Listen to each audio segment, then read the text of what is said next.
The meeting room was bigger than anything Dr. Lisa Carter had ever seen. The walls curved up so high that she could barely see the ceiling. Strange lights floated in the air, casting purple and blue shadows across the metal floor. Around the room sat creatures from across the galaxy. Some had 6 arms, others had scales instead of skin, and a few looked like walking trees made of crystal. Lisa stood at the center of it all, holding a small device that contained the most important discovery of her life. Her hands shook as she looked up at the Galactic Council. These beings had ruled space for thousands of years. They had seen empires rise and fall. They had watched whole species evolve, from simple animals to star travelers. But today, she was about to tell them something that would change everything. They thought they knew. "Members of the Council," Lisa began, her voice echoing in the vast chamber, "I have studied the human child you sent to me. What I found is not what any of us expected." The tall blue alien in the center chair leaned forward. His name was something Lisa could not pronounce, so she just called him Chairman. His 4 eyes blinked slowly as he spoke in perfect English. "Dr. Carter, we brought you here because your people trust you. We need to know what makes this child so special. Tell us what you have learned." Lisa pressed a button on her device. A large screen appeared in the air above her head. On it was a picture of a 12-year-old girl with brown hair and green eyes. The girl looked normal, like any human child you might see playing in a park. But Lisa knew better now. "This is Amy Morrison," Lisa said. "She lives on Earth with her father. 3 months ago, she solved a math problem that our best computers could not handle. She did it in her head in less than 10 minutes. When we tested her, we found she could speak 17 different alien languages after hearing them just once. She can see things that will happen before they happen. She can move faster than any human should be able to move." One of the crystal tree beings made a sound like wind through leaves. "We know all this, Dr. Carter. This is why we asked to study her. What we want to know is how this is possible." Lisa took a deep breath. This was the hard part. "I ran every test we have. I looked at her blood, her brain, her bones, everything. What I found will shock you." She pressed another button. The screen now showed a complex pattern of colored lines and shapes. To most people, it would look like abstract art, but to the scientists in the room, it was something much more important. It was Amy Morrison's genetic code. "These are her genes," Lisa explained. "The instructions that tell her body how to grow and work. But look closely at these sections here." She pointed to several areas that glowed brighter than the rest. These parts should not exist. The chairman's 4 eyes focused on the screen. "What do you mean?" "No human has genetic sequences like these. No human should be able to have them. These modifications are more advanced than anything we know how to do. They are more advanced than anything any race in this galaxy knows how to do." A murmur went through the room. Creatures whispered to each other in languages that sounded like music, static, and drum beats. Lisa waited for them to quiet down before continuing. "But that is not the most surprising part," she said. "These modifications were not random. They were not mistakes. Someone designed them. Someone built them into her genetic code on purpose." The room went completely silent. Lisa could hear her own heartbeat echoing in the quiet space. "Are you saying," the chairman asked slowly, "that this human child was artificially created?" "Not created," Lisa corrected. "Modified. Someone took normal human genetics and improved them. They made her faster, smarter, and stronger. They gave her abilities that no natural human could have. But they did it so carefully that she is still completely human in every way that matters." An alien that looked like a giant spider with silver skin spoke up. "Who could do such a thing?" "We have studied humans for 50 years. Your species barely understands basic genetic medicine. You cannot create modifications like these. Lisa nodded. That is exactly the problem. We cannot do this. Neither can any of you, according to my research. The technology required is centuries beyond what anyone in this galaxy possesses. She pressed the button again. Now the screen showed a timeline with different species marked on it. I compared Amy's modifications to the genetic signatures of every known race. None of them match. Whoever did this to Amy is not from any world we know about. The crystal being made its wings sound again. Perhaps it was the ancients, the races that came before us. I thought of that too, Lisa said. But the ancients disappeared millions of years ago. Why would they modify a human child now? And how? The chairman stood up. His tall blue form cast a long shadow across Lisa. Dr. Carter, you are suggesting that an unknown race with impossible technology has altered a human child. Do you understand how serious this claim is? Lisa met his four-eyed gaze without flinching. I understand perfectly. That is why I ran the tests 5 times. That is why I brought in experts from 3 different worlds to check my work. That is why I'm standing here, despite knowing how crazy this sounds. She pressed the button one final time. The screen now showed Amy Morrison again, but this time she was in a testing room. In the video, Amy was looking at a complex alien device that had puzzled scientists for years. She reached out and touched it with one finger. Instantly, the device lit up and began working perfectly. Amy Morrison was not just born gifted, Lisa said as the video played. She was engineered, modified by someone with technology we cannot comprehend. But the question is not how this happened. The question is why. The room erupted in noise as every being began talking at once.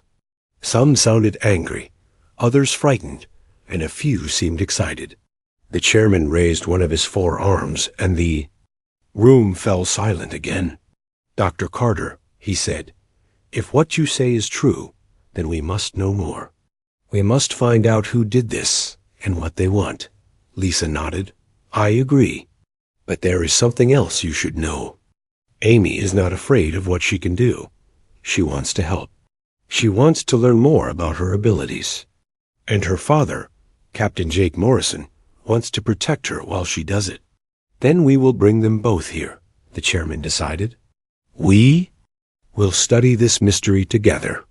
Because if someone has the power to modify humans like this, we need to know who they are and what they plan to do next. As the meeting ended and the various aliens began to leave, Lisa remained standing in the center of the great room. She looked up at the floating lights and wondered what they had all gotten themselves into. Amy Morrison was just a 12-year-old girl who wanted to go to school and play with her friends. But she was also something else entirely. She was proof that humanity was not alone in the universe, in ways none of them had ever imagined. Commander Ben Hayes stood at the window of his ship as Earth grew larger on the screen. The blue and green planet looked peaceful from space, but Ben knew that was about to change. Behind him sat the strangest passengers he had ever carried. Dr. Lisa Carter was busy reading reports on her computer. Amy Morrison was playing a game that would have been impossible for most adults, and her father, Jake Morrison, watched everything with the careful eyes of a soldier. Captain Hayes, Amy said without looking up from her game, we will land in 14 minutes and 37 seconds. Ben checked his instruments. Amy was exactly right, even though she had no way of knowing their arrival time. He had stopped, being surprised by what the girl could do, but it still made him uncomfortable. No 12-year-old should be able to predict flight times just by feeling. That's right, Amy, he said. Are you excited to go home? Amy finally looked up. Her green eyes seemed much older than her 12 years. I am excited to find answers. My home is just where we will start looking. Jake Morrison put his hand on his daughter's shoulder. We don't have to do this if you don't want to. We can tell the council we need more time. Dad, you know that is not true, Amy replied. The answers are on Earth. I can feel them calling to me. We have to find out who made me this way and why. Dr. Carter closed her computer and joined them at the window. Amy, I want you to know that whatever we find, you are still you. These modifications don't change who you are as a person. Amy smiled, but it was a sad smile. Dr. Carter, they change everything. I can feel things that other people cannot feel. I know things that I should not know. Sometimes I dream about places I have never been and people I have never met. I am not the same as other humans anymore. The ship landed at the main spaceport in New York. Ben had been worried about bringing alien technology to Earth, but the Galactic Council had insisted on sending their own investigation team. 3 aliens climbed out of the ship behind the humans. There was Vexthul, a gray-skinned being with large black eyes who seemed to know everything about genetics.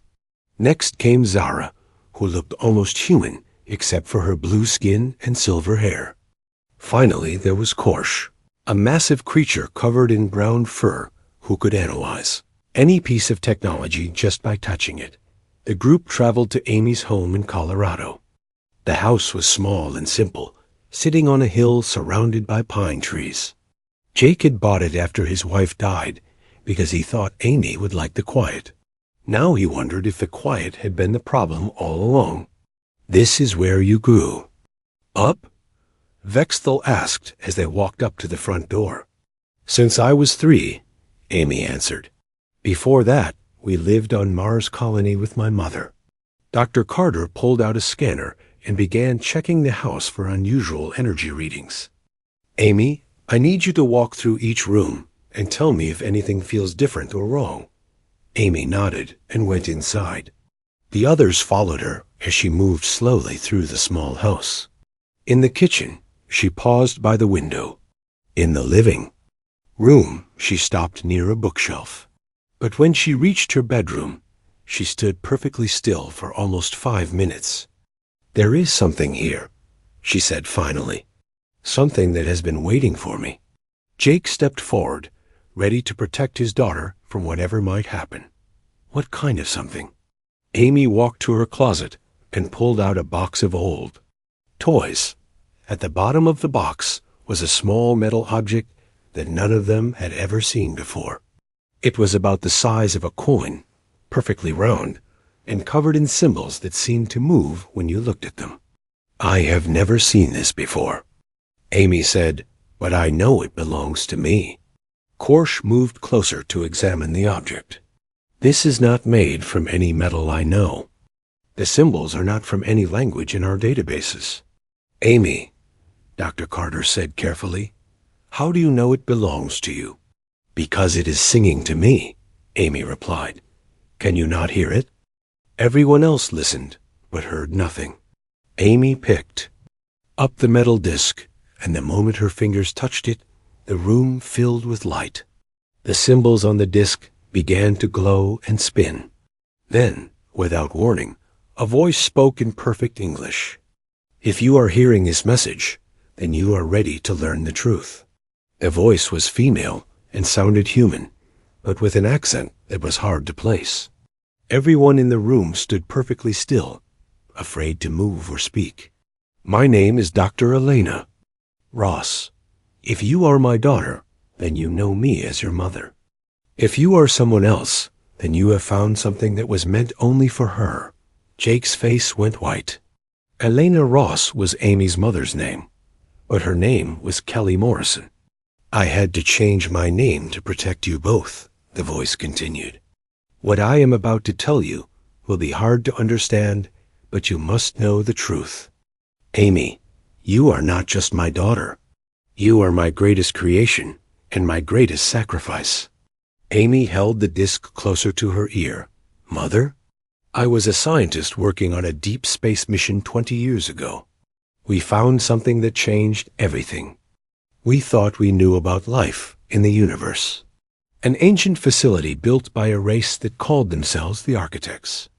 They had been modifying species across the galaxy for millions of years, always looking for one that could carry their full legacy. Dr. Carter was recording everything on her scanner. This is impossible. Kelly Morrison died in a shuttle accident. We have the records. The shuttle accident was staged, the voice of Elena Ross continued. I had to disappear to protect what I had learned. The Architect's facility was still active. It had been waiting for the right person to find it. When I arrived, it scanned my genetic code and found something special. Humans have what the Architects called the convergence factor. We can be modified without losing what makes us human. Amy sat down on her bed, still holding the glowing disk. What did you do, Mother? The facility offered me a choice. I could take the modifications for myself and become something beyond human. Or I could ensure that the modifications would be passed to my unborn child in a more perfect form. I chose you, Amy. I chose to give you the power to bridge the gap between humanity and the stars. Jake knelt beside his daughter. Elena, why didn't you tell me? Why did you let us think you were dead? Because what I learned was dangerous. The Architects did not disappear by choice. They were hunted and destroyed by something called the Devourers, ancient enemies that consume enhanced civilizations. The modifications I gave to Amy are not just gifts. They are weapons designed to fight a war that is coming. The disk began to pulse with brighter light. Amy, you are the key to awakening the potential that exists in all humans. The convergence factor is not unique to you. Every human has it, sleeping in their genetic code. But you are the catalyst that can wake it up. How? Amy asked. You will know when the time comes. Trust your instincts. Trust your abilities. And remember that you are not alone. There are others like you, children of parents who found Architect facilities on other worlds. Find them. Unite them. Prepare for what is coming. The light faded, and the disk became cold and silent in Amy's hands. The room felt different now, charged with possibility and danger. Dr. Carter was the first to speak. We need to find these other children. We need to locate the Architect facilities. Vexthul was scanning the disk with his instruments. This device contained star charts, locations of 12 different worlds. Amy stood up and walked to the window. Outside, the pine trees swayed in the wind, but she was looking beyond them, up at the stars that were just becoming visible in the evening sky. They are coming, she said quietly. The Devourers, I can feel them getting closer. We do not have much time. Jake put his arm around his daughter. Then we better start looking for the others. Commander Hayes activated his communication device. This is Hayes to Fleet Command. I need immediate authorization for a multi-system search and rescue mission. Priority Alpha. As the adults began making plans, Amy continued to stare at the stars. Somewhere out there, other children like her were waiting to be found. And somewhere else, ancient enemies were moving through space, hunting for the next civilization to devour. The quiet little house in Colorado had become the center of a war that would determine the future of every intelligent species in the galaxy. The secure laboratory deep under the mountains of Colorado had become the most important place on Earth. Amy Morrison sat in the center of the room, surrounded by computers and alien devices that hummed with quiet energy. Her father Jake stood nearby, watching every move the scientists made. Dr. Lisa Carter and the alien researcher Vexthul worked together at a large table covered with star charts and genetic analysis reports. We have located 8 of the 12 worlds from your mother's message, Vexthul announced. Our ships are already traveling to find the other children. Amy nodded, but did not look away from the metal disc in her hands. Since finding it 3 days ago, she had been able to activate it whenever she wanted. Each time, It showed her new information about the architects and their ancient war with the Devourers. "Amy," Dr. Carter said gently, "we need you to access the disk again. We need to know more about these Devourers and how to fight them." Amy closed her eyes and touched the glowing symbols on the disk. Immediately, the room filled with soft blue light, and her mother's voice spoke again. "You have found the other locations. Good. By now you should understand that the architects were not just scientists. They were warriors who spent millions of years preparing the galaxy for a threat that could destroy all life." Jake moved closer to his daughter. Even after 3 days, hearing his dead wife's voice was painful. "Elena, tell us about the enemy. What are these Devourers?" "The Devourers are not from our galaxy," Elena's voice continued. "They come from the dark spaces between stars, where no light has ever shone. They are not alive in any way we understand life. They are something else, something that feeds on the energy of advanced civilizations." The disk projected a hologram into the air above Amy's head. The image showed space filled with massive black shapes that moved like living shadows. The shapes surrounded bright stars and planets, and wherever they touched, the light went out forever. "They have consumed hundreds of galaxies," Elena explained. "Each time they feed, they become stronger and hungrier. The architects were the only race that ever found a way to fight them. But even the architects could not win. They could only delay the Devourers and prepare others to continue the fight." Korsh, the large furry alien, studied the hologram with his deep knowledge of technology. "How did the architects fight something like this?" "Not with weapons or ships," Elena's voice replied. "The Devourers cannot be destroyed by physical force. They can only be fought with something they cannot consume. They feed on technology, on energy, on the organized thoughts of advanced minds. But there is one thing they cannot touch." Amy opened her eyes and looked directly at her father, the human spirit, the part of us that refuses to give up, no matter how impossible things become. "Exactly," Elena's voice confirmed. "The architects discovered that consciousness itself, when it reaches a certain level of unity and determination, becomes immune to the Devourers.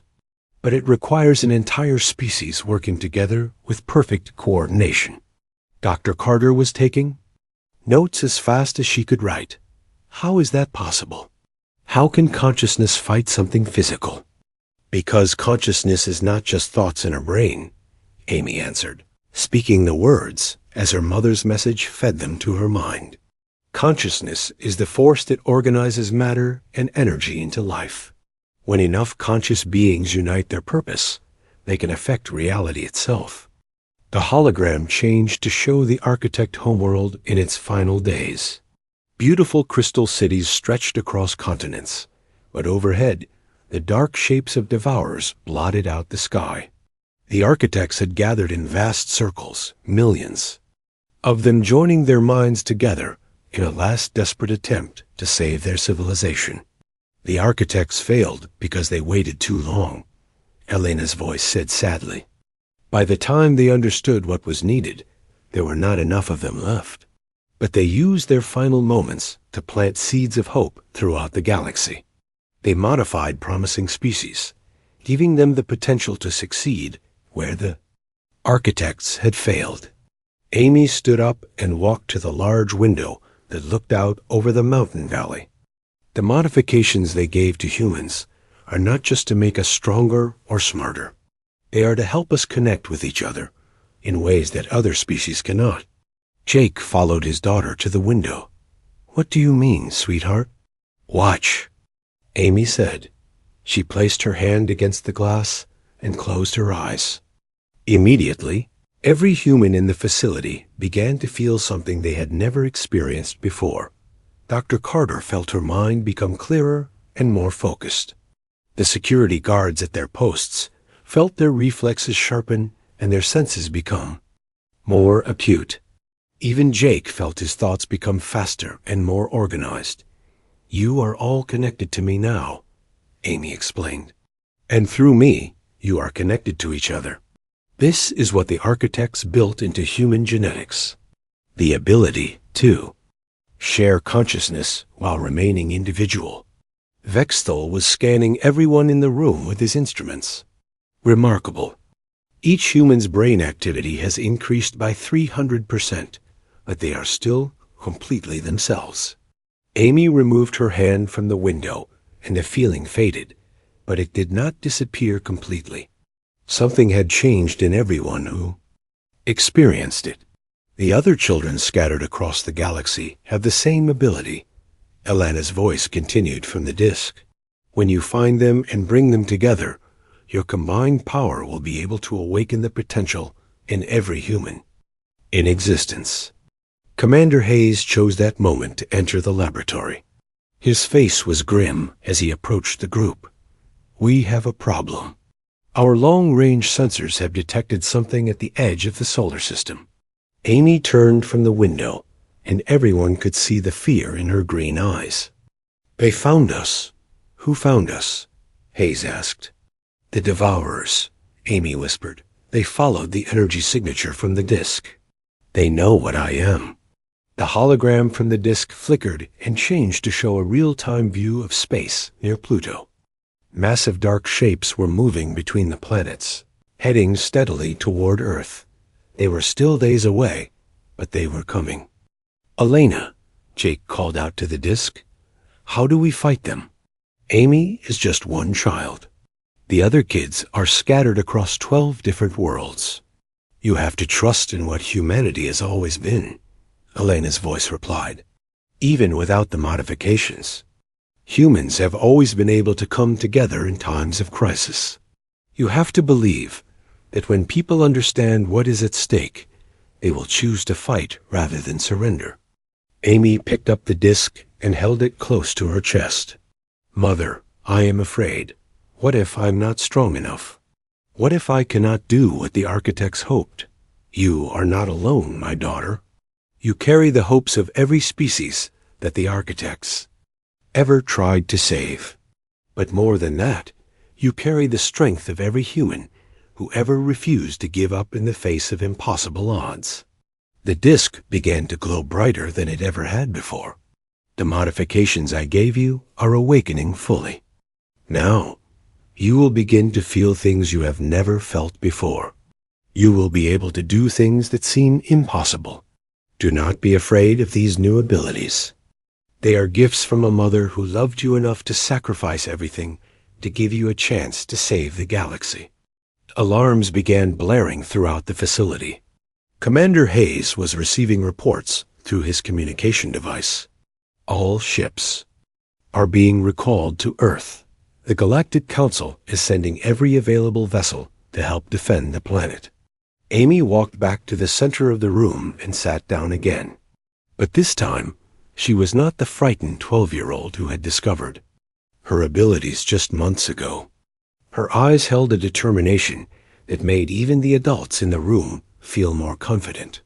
Send messages to every human colony, every space station, every ship, she said with quiet authority. Tell them what is coming. Tell them that humanity's greatest test is about to begin. And tell them that we are going to show the galaxy what humans can do when we refuse to surrender. Dr. Carter looked at Jake with amazement. She is not just accepting her destiny. She is embracing it. Jake nodded, pride and worry mixing in his expression. She is her mother's daughter. Elena never backed down from anything, no matter how dangerous. Through the window, the first stars of evening were becoming visible. Somewhere among those stars, the other enhanced children were preparing for a war they had been created to fight. And somewhere closer, ancient enemies were approaching Earth, expecting to find just another civilization to devour. They were about to discover that humanity was unlike anything they had ever encountered before. The bridge of the Earth defense ship Endeavour had never been so crowded. Amy Morrison stood at the center, no longer looking like a 12-year-old girl, but something much more powerful. Her eyes glowed with soft blue light, and when she spoke, Her voice carried the authority of someone far beyond her years. Around her, officers from a dozen different species worked at their stations, preparing for a battle that would decide the fate of every living thing in the galaxy. "Status report," Amy said, and everyone turned to listen. Commander Hayes checked his displays. "The Devourer fleet has reached Mars. Estimated arrival at Earth in 6 hours. Our combined forces include 300 ships from the Galactic Council and every vessel Earth could send into space." "That will not be enough," Amy replied calmly. "But it does not have to be." Through the large windows of the bridge, everyone could see the enemy approaching. The Devourers did not look like ships at all. They were massive shadows that seemed to eat the light around them. Where they passed, stars became dimmer, and space itself looked sick. Jake Morrison stood beside his daughter, wearing the uniform of an Earth defense captain. "Amy, are you ready for this?" Amy nodded and placed her hand on the main computer console. Immediately, every system on the ship began working better than it ever had before. The engines ran smoother, the weapons charged faster, and the sensors could see farther into space than should have been possible. "Dad, I need you to open a communication channel to every human in the solar system. Every ship, every station, every colony." Jake worked at his controls, and within moments, Amy's image appeared on screens throughout human space. On Earth, people stopped what they were doing to listen. On Mars colony, families gathered around their communicators. On the mining stations near Jupiter, workers put down their tools and watched. "My name is Amy Morrison," she began, her young voice somehow reaching into the hearts of everyone who heard her. "Most of you do not know me, but I know all of you. I can feel your thoughts, your fears, your hopes. Right now, you are afraid because you can see the enemy coming to destroy everything we have built." On the bridge, Dr. Carter was monitoring Amy's vital signs. What she saw was impossible. Amy's brain was not just active, it was connecting to something vast and complex that existed beyond normal space. "These creatures have destroyed countless civilizations," Amy continued her broadcast. "They have eaten entire galaxies and left nothing but darkness behind. They expect us to be just another species that will panic and fall apart when faced with something we cannot understand." The Devourer fleet was close enough now that their shadow was beginning to fall across Earth's outer defenses. The first shots were fired, but the energy weapons passed right through the dark shapes without causing any damage. "But they do not understand what it means to be human," Amy said, and now her voice was being heard not just through speakers, but somehow directly in the minds of every person listening. "They do not know that we are the species that looks at impossible odds and says, 'We will find a way.' They do not know that we are the children of explorers who left their safe caves to discover fire, who crossed oceans to find new lands, who reached for the stars because we refused to be trapped on one world." Amy removed her hand from the console and walked to the center of the bridge. As she did, something incredible began to happen.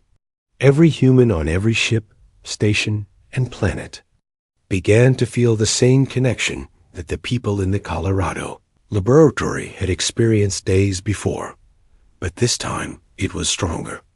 Much stronger.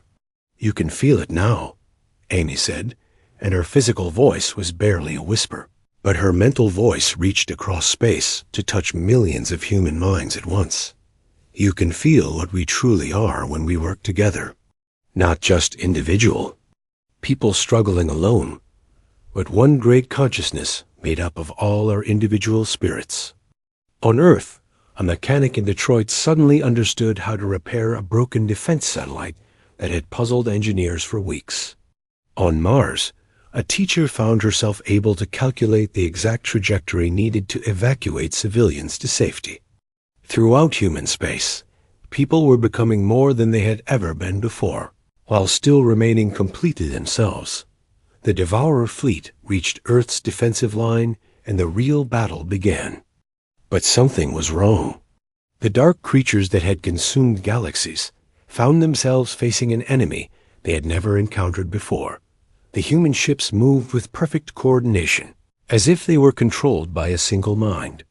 But unlike the hive minds the Devourers had faced before, each ship retained its individual personality and creativity. When one ship was damaged, 3 others immediately moved to protect it.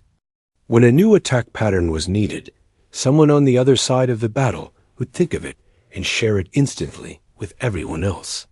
"They cannot feed on us," Amy explained to her father as she watched the battle through the ship's sensors. "They consume organized energy and advanced technology. But human consciousness is not organized the way they expect. We are chaotic and creative and unpredictable. We work together without losing ourselves." The first Devourer fell when a mining ship captain named Pete Williams figured out how to reverse the polarity of his cargo hauler's gravity drive. The technique spread instantly to every other human ship, and within minutes, dozens of dark shapes were being torn apart by their own impossible nature. But Amy knew this was only the beginning. The main Devourer force had not yet arrived, and when it did, it would be carrying weapons designed to destroy entire star systems. "Now comes the hard part," she said. Amy closed her eyes and reached out with her mind, not just to the humans in the solar system, but to something much farther away. She connected to the other enhanced children who had been found on distant worlds. There was Marcus Chun on Centauri Station, who could interface with any computer system just by thinking about it. There was Sarah Lopez on Kepler Colony, who could predict enemy movements with perfect accuracy. There was David Park on the frontier world of Haven, who could somehow make damaged equipment repair itself. One by one, Amy felt their minds joining with hers. And through them, she connected to every human being in the galaxy. "This is what my mother sacrificed herself to create," Amy whispered. "Not just enhanced individuals, but a network that could awaken the potential that has always existed in our species." The main Devourer fleet emerged from the darkness between stars. It was larger than anything the galaxy had ever seen, stretching across space like a black tide that swallowed everything in its path. But when it reached Earth, it found something waiting that had never existed before in all their eons of conquest. Humanity had awakened. Every human ship moved as part of a vast, coordinated dance. Every human mind contributed its unique perspective to a shared understanding of the battle. And at the center of it all, Amy Morrison stood on the bridge of the Endeavor, no longer a frightened child, but the living embodiment of her species' refusal to surrender. The battle that followed would be remembered as the moment when humanity proved that consciousness itself, when unified but not uniform, could overcome any force in the universe. The Devourers had come to consume another civilization. Instead, they faced the first species that could evolve not over millions of years, but in real time, adapting and improving with each passing second. When the last dark shape dissolved into nothingness, Amy opened her eyes and looked at her father. The glow had faded from her eyes, but something fundamental had changed in her and in every human alive. "Is it over?" Jake asked. Amy smiled, and for a moment she looked like a normal 12-year-old again. "No, Dad. It is just the beginning. We know who we really are now, and the galaxy is about to discover what humans can accomplish when we stop limiting ourselves." Through the windows of the bridge, Earth shone blue and green in the starlight, safe and protected by a species that had finally learned its true potential. The architect's greatest hope had been fulfilled. Humanity had not just survived the test, they had transformed it into something beautiful.